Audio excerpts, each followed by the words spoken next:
আমি কিছুদিন আগে এই যে নইল গাছের ডাল এই যে চারা করার জন্য পাশে দিয়েছিলাম, দেখেন আগের দিন একটা পরের দিন খুলছি। এই যে এটাও ডাল থেকে করা, এই যে নইল গাছ যেটারে অরবরই বলে আর কি।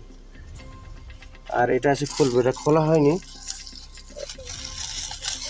পলিথিন দিয়ে রাখছি কিন্তু দেরি হয়ে গেছে অনেক। এই যে কাটিং কাটিং বসেছিলাম।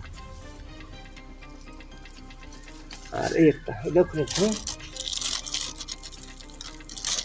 কাটিং থেকে হয় আমি জানতাম না যে এই যে অরবরই গাছ কাটিং থেকে চারা করা সম্ভব। আমি ট্রাই করলাম এবার প্রথম। দেখেন এটাও হয়ে গেছে, আর এটা তো মেলা দিন আগে খুলছি, এটা 3-4 দিন আগে খুলে দিচ্ছি। এটা টিকে গেছে আল্লাহর মতে, আর এটা আশা করা যায় টিকে যাবে। তো আপনারা চাইলে কাটিং থেকে করতে পারেন। ধন্যবাদ সকলকে, ফলো করে দিয়ে পাশে থাকবেন। আসসালামু আলাইকুম।